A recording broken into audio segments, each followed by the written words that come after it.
Well, I'm excited to have you if you joined us for the webinar today. This topic is I know sensitive topic maybe, but wow, pertinent topic.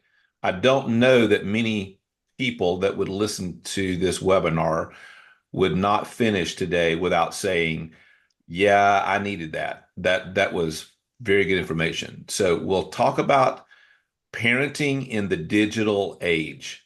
And so that's going to be where we're focused on. I hope you'll stay with us for the webinar and share it with other people, youth pastors, pastors, parents, schools, those kinds of things. I think you're going to get a lot of good information from this today.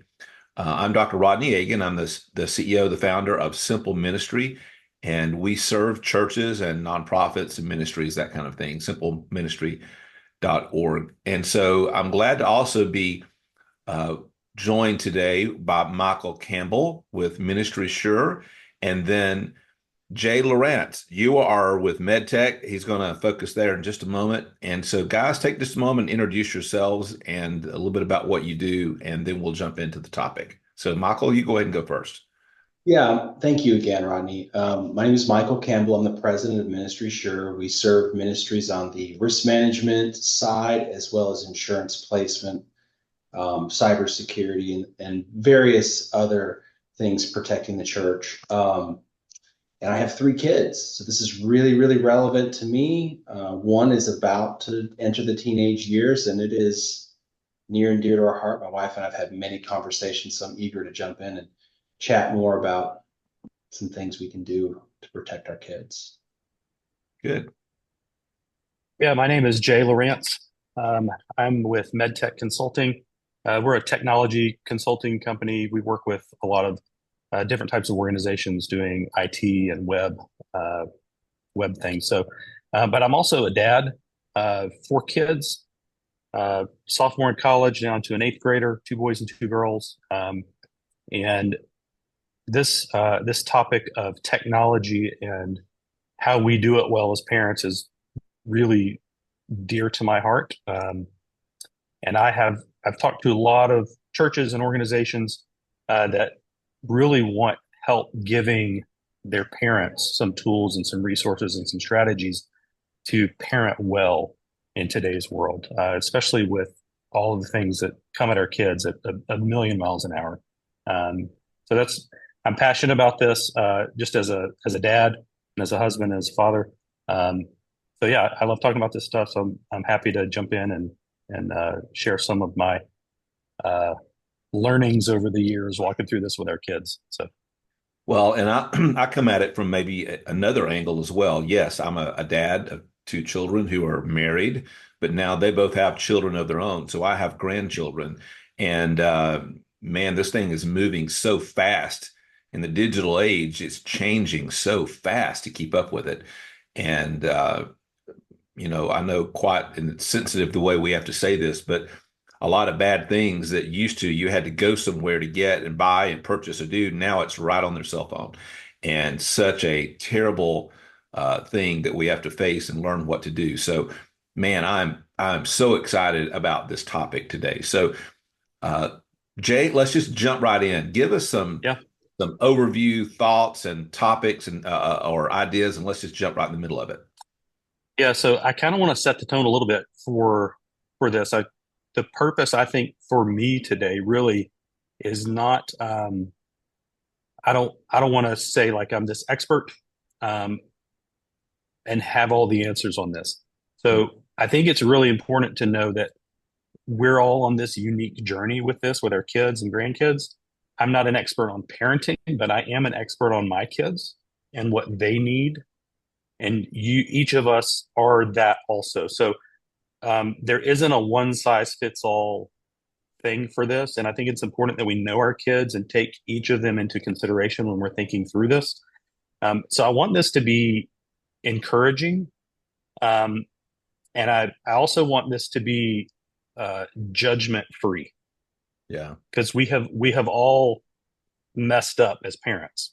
And I don't want this to be a time where it's like, oh, well, I blew that. Well, shoot, I wish I had done. And when you know better, you do better, right? So I hope that what we talk about is just educational, as in encouraging, and just empowering in some way to give you a little bit of knowledge and some resources and tools to help do a better job with our kids in this. So I just kind of want to start with that, just set some expectations for that. So I also kind of want to talk a little bit about the landscape of what our kids are facing. And things like we said, things are moving quickly. There's a new app out every week that kids are playing with and using, and I don't think it's possible for us to keep up with all of them. I don't think it's possible to block everything. I don't think it's possible to know how to manage and be in every app and every device. So, but just a little bit of the landscape. We are seeing that the average age of kids having their first smartphone is around 10. My first phone was a flip phone. It was given to me because of work by my job.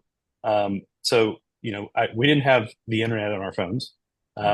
So our kids are facing a unique challenge and I think we as parents are too, in that we're kind of the first generation of parents that are parenting kids in this.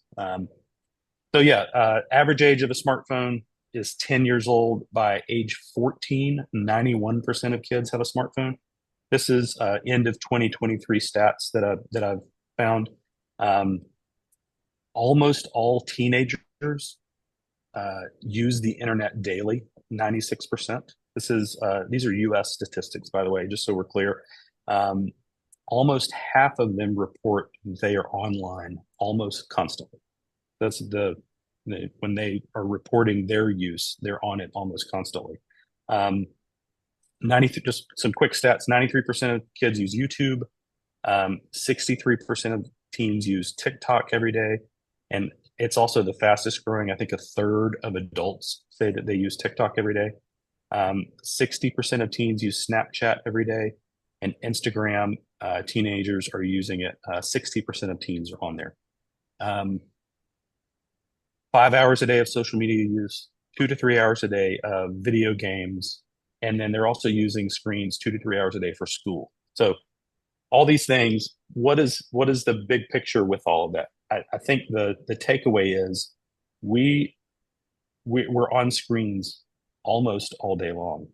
And as teenagers, you put all that together and you're looking at 9 to 10 hours a day minimum with all these things that kids are on a screen. So it does have an impact on child development, on mental health, on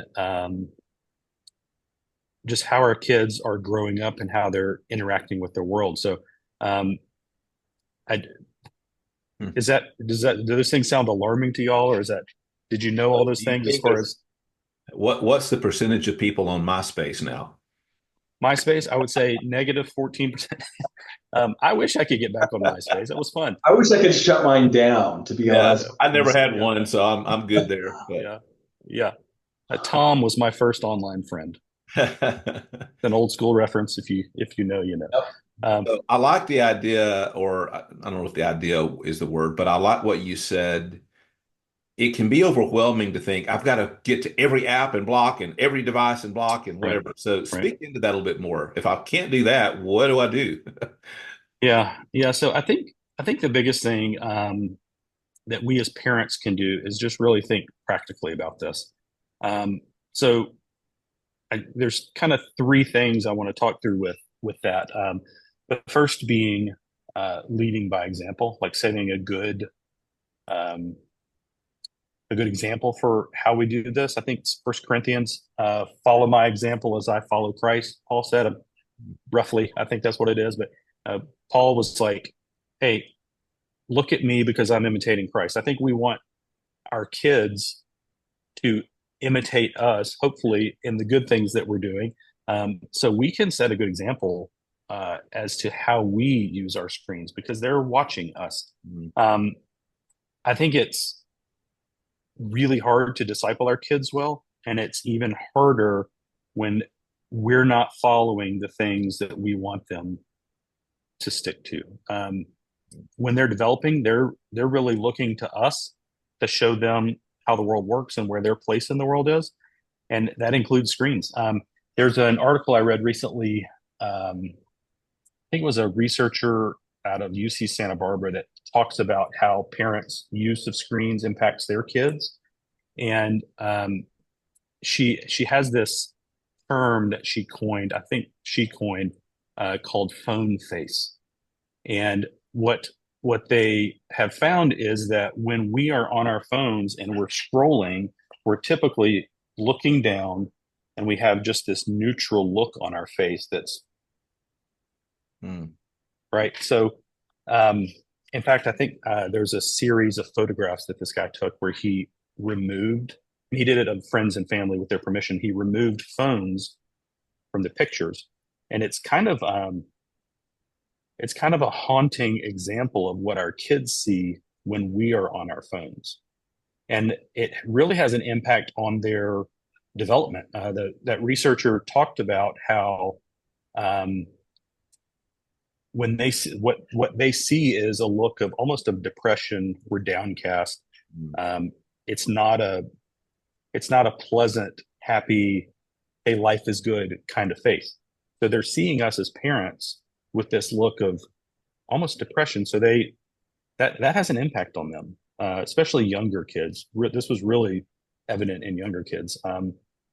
So some things that we can do as parents to kind of set this good example. I think it's important that we set time limits on ourselves with our screens. Having designated screen-free zones. We try really hard at our house. You do not have your cell phone at the kitchen table. When we're eating together, the phone is gone. And I have had my kids yell at me for that because, you get that ding, you're like, oh, I got an email or something. I need to check this real quick. Something else that's helpful, if you are going to use it, tell them what you're doing. You'd be surprised at the impact of, oh goodness, hey, I'm going to check my calendar real quick. I need to make sure we're not scheduling, double booking something before we commit to that. And then pick up your phone and do it. So they don't just see that look. So setting time limits, I think, is important. Being present when our kids are around, put your phone down. Give them your full attention. This is a real healthy connection thing. So that I think that's super important, being present. And then the content that we consume in front of our children can have an impact. So if they shouldn't see it, you probably shouldn't see it either.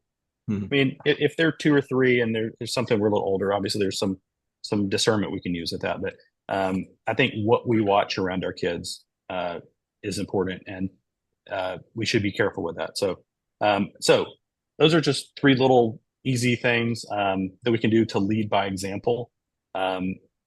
Another one I think that's important is to have clear boundaries with our screens and our screen time. There's a lot of guidelines that the American Academy of Pediatrics have put out.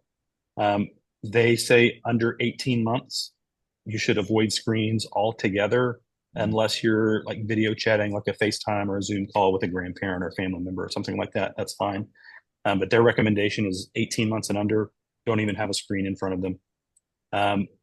As they get a little older, 18 to 24 months, and then maybe up to 5 years, you want to pick high quality programming and content that you have vetted and looked at. Under 5, they say less than an hour a day of high quality programs, and then to watch it with them so you can talk about what they're seeing and how how it may apply to the world around them. And then the last thing I would say, anything like 5 or 6 and over, whatever the limit is, it should be consistent, and you should make sure that you're not screen time isn't taking the place of sleep and physical activity.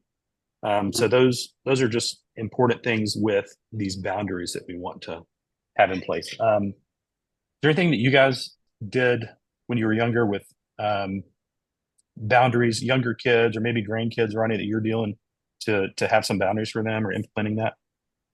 Well, I was thinking too, not long ago, one of my grandchildren are very young still, Mhm. but I was reading them a book.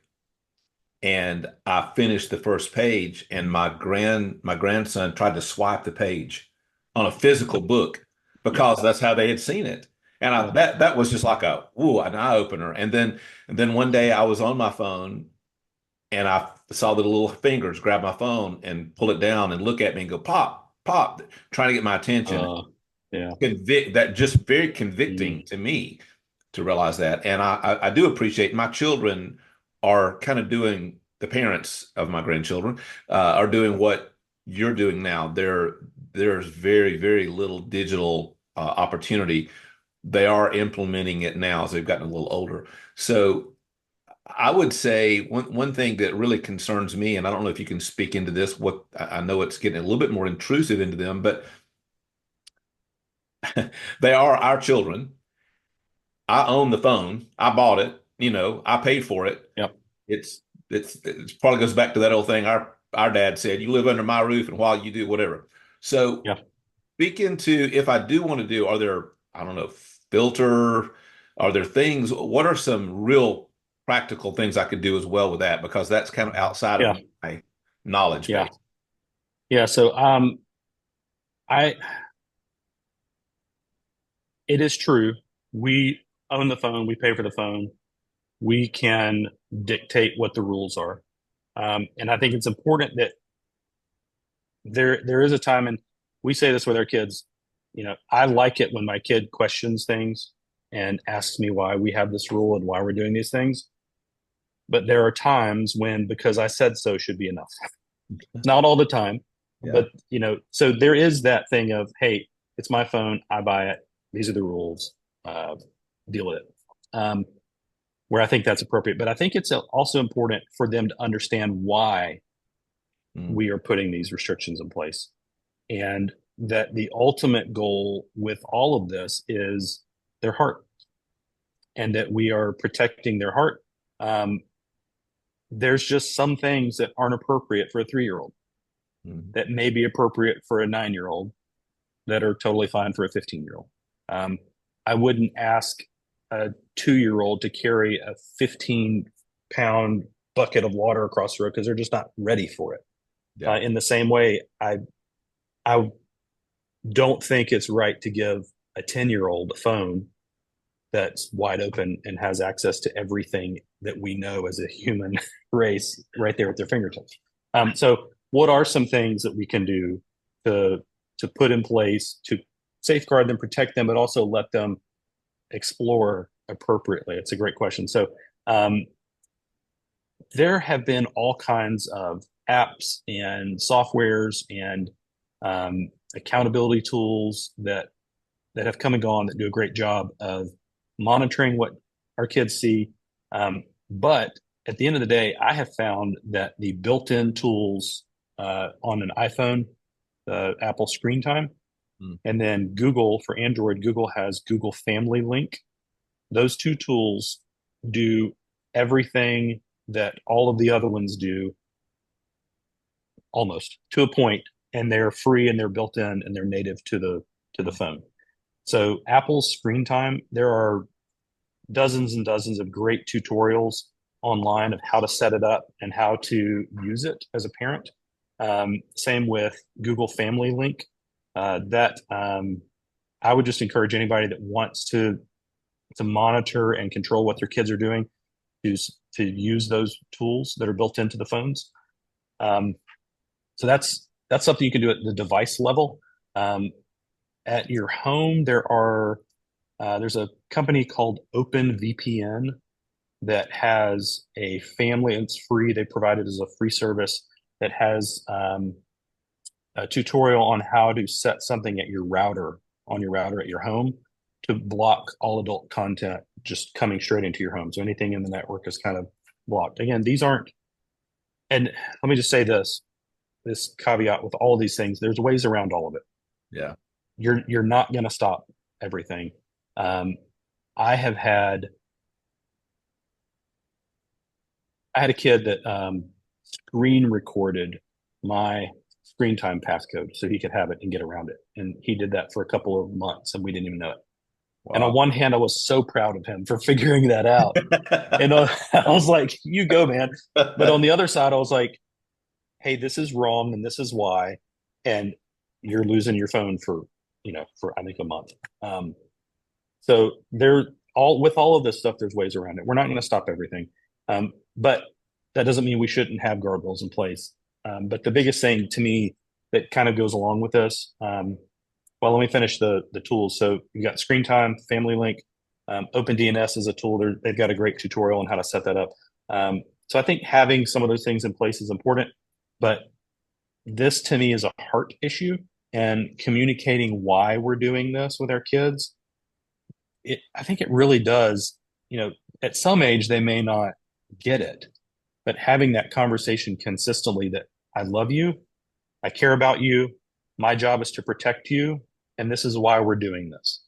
Um, I think that's the biggest part in all of this is explaining why, talking about the potential dangers, having open conversations about screen time use and cyberbullying and inappropriate content and screen addiction and things like that. I think those are important conversations to have.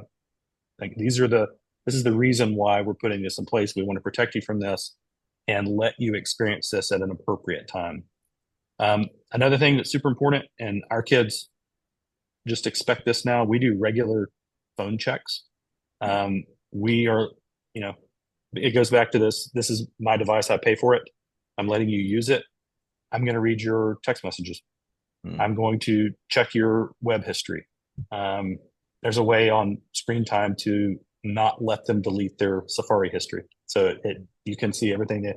So just letting them know, hey, we're going to do this regularly, and if we see anything that doesn't need to be there, we're going to have a talk about it. And again, that just goes back to communication.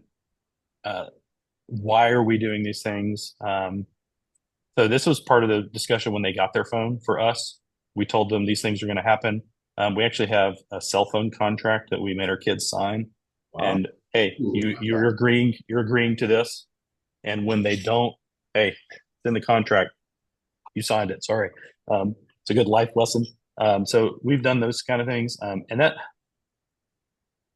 to me, those kind of things really help them see the heart behind why we're doing it. Yeah. I don't think it is as effective if we just have the rule and don't let them know why, and really let them know the meaning and the heart behind the rule. So, Michael, you have some young children, so talk into this. Yeah, there's a couple things. One, I've been honestly taking notes. There's a few things that I love that cell phone contract concept, and establishing those healthy boundaries with our kids.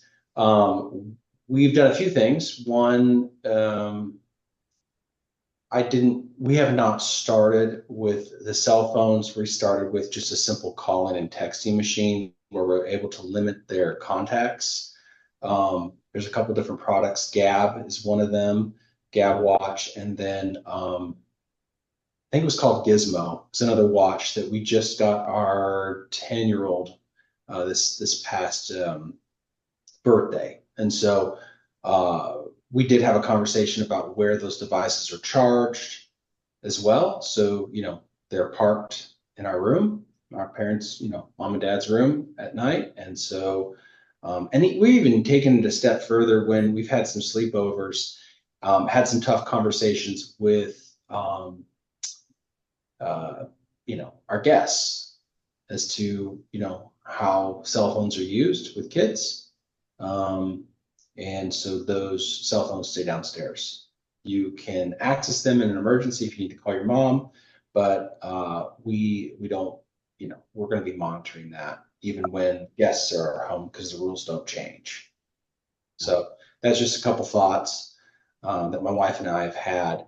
And then I've had some initial conversations as well, having worked for schools and churches and stuff like that, where if children are under your care, you're responsible for some of the data transfer as well. And so there's some things with cell phones, even outside of the internet, even with texting, that are problematic and can be considered crimes. So when you send pictures in a text message that are inappropriate pictures, that's a federal crime, and you, especially when it comes to minors without consent. So with or without consent with minors. So there's some real consequences that we've had conversations with our kids that are fairly frank. Wow. So Y'all That's making important. me feel like I'm a failure as a parent because I didn't even know any of these things when I. Hey, we said from the beginning, we're Yes. not judging here. This is, yeah, So well, and Can I put you on the spot? Are you willing yeah, to redact things and give a generic contract if somebody is interested in looking at that or yeah, uh, I've got that saved. In fact, our 13-year-old um, is getting a phone for Christmas, and she's going to get that contract. So yeah, I'll get a copy of that and make it available to you that you can have a link if people want it. yeah. So Yeah. we'll think it'd be neat to look at. Well, any last thoughts on this, Jay? Anything we're missing or want to? Um, no, I think the biggest thing that I would say is if you have heard something, well, one of the biggest questions I get asked is, "Hey, my kid's 14 or 15, and they've had a cell phone for 3 years, and I feel like it's too late." Hmm, Um, so what I would say to that, I think I said it near the beginning, is when we know better, we do better, and it's not a I'm the parent, give me the phone, we're doing this differently. It's more of a conversation. So if you feel like you've heard something and something's tugging at you to like, hey, I kind of want to do something different, I would just encourage you to talk to your kids about, hey, I learned this.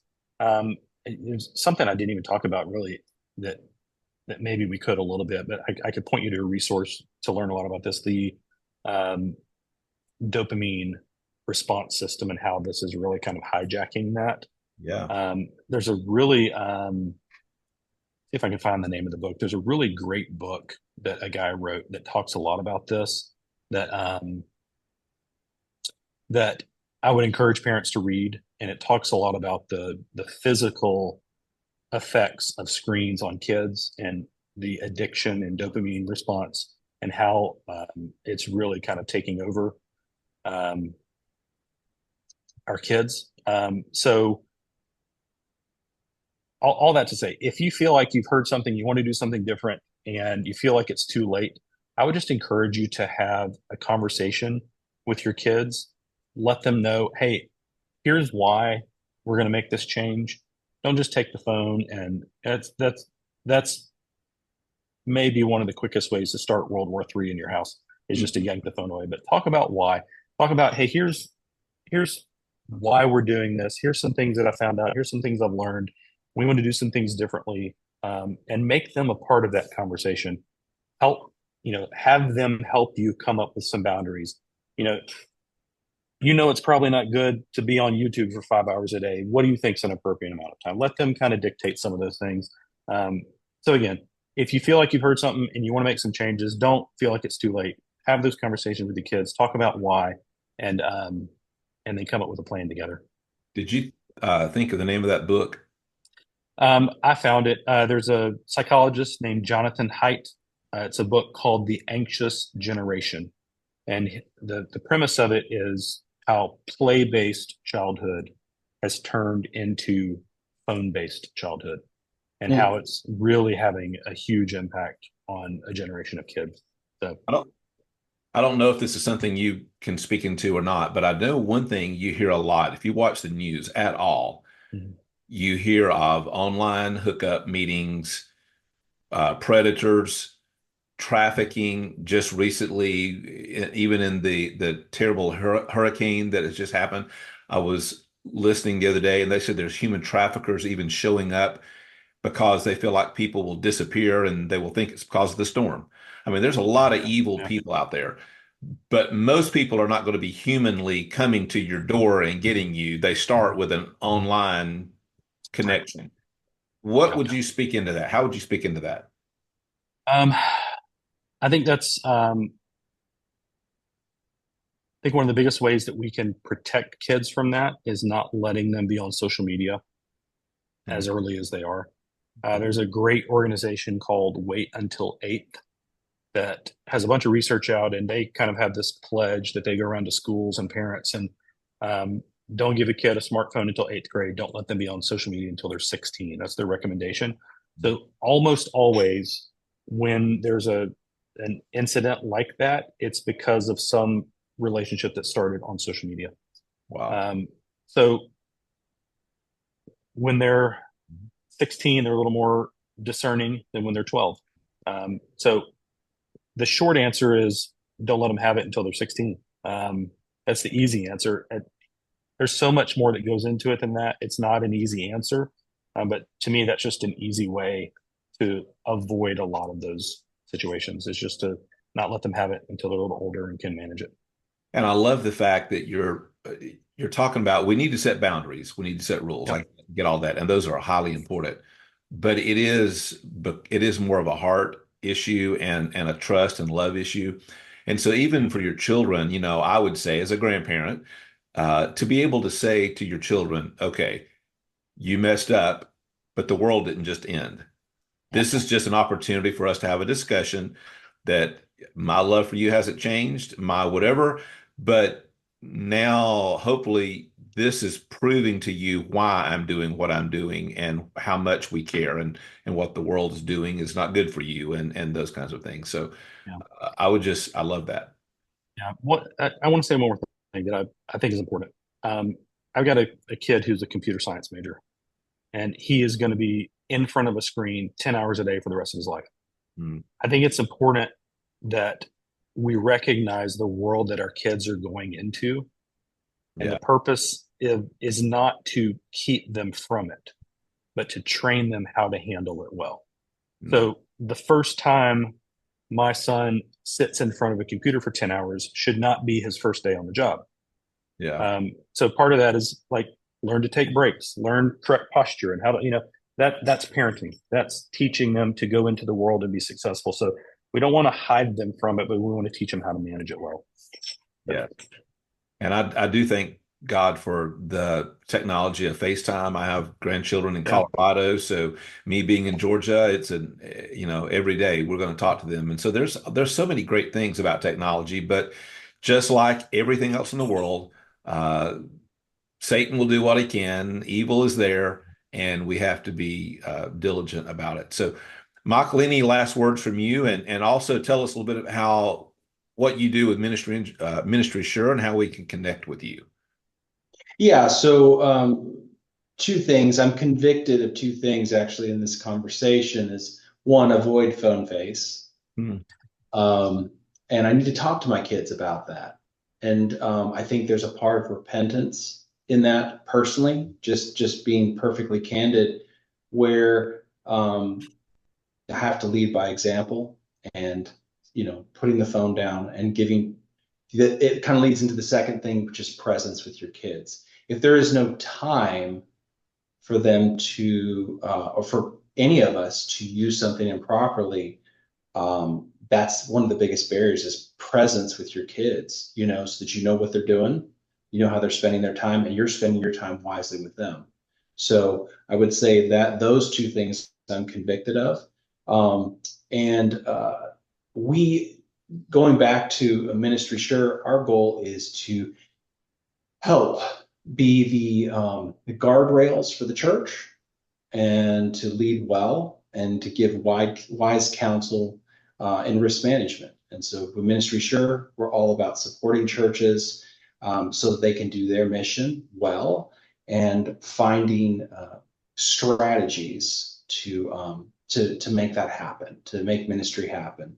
And you can find us at ministrysure.com, and you can schedule a chat at any time. There's various places where we can, scheduling a chat. We're very accessible. My personal email is mike@ministrysure.com, and we do look forward to serving when needed. So I appreciate today, Jay. He is with Medtech. He's the owner of Medtech, but he's really not coming at this today. We're not trying to sell something from this. We're really just trying to serve. And even if you're a pastor, if you're a youth pastor, parent, school, maybe you want to have him speak or speak on this to your leaders or to your parents or whatever. He can't do this everywhere all the time, but I'm sure, when the opportunities arise, he would love to do that. So, Jay, just speak into that. How do we connect with you? And thanks again for being on today. Yeah, I was honored to be here. Yeah, so Jay at medtechconsulting.net, Jay, medtechconsulting.net is how you can reach me. If there's anything you've heard today that you have questions about, I'd love to help in any way I can, answer questions, point to resources. And like you said, Ronnie, I've spoken on this topic a lot at different places. I also know a lot of other people in the space that do it. So if I'm not near you, I can probably help find somebody that is that can work with you and your organization to get this topic out to the people that need to hear it. So Awesome. Well, I'm with simpleministry.org, and we really are trying to do this in a lot of different things for churches, serving pastors, serving your staff, our digital online marketing to help you understand all that. And if you're a pastor today, if you want to connect with us, we'd love to do just a free report to figure out all about your church and your online presence. And we'll give that to you just to see kind of how things look and all of that. And then also, if you'll go to simpleministry.org, go to the menu and go to partners, and we'll be adding MedTech and obviously Ministry Sure. And so feel free to connect directly to them. You can do that way as well. Well, thanks again for being on today. And feel free, again, share this with other pastors, youth pastors, school leaders, parents, whoever. Just get the word out. And we'll probably learn some more in a few more weeks and months about something new of how we've got to help with this area. So as of today, this, I think, is some phenomenal observations. Thanks again, Jay. Thanks, Mike. And we'll see you guys and join us for our other webinars in this series.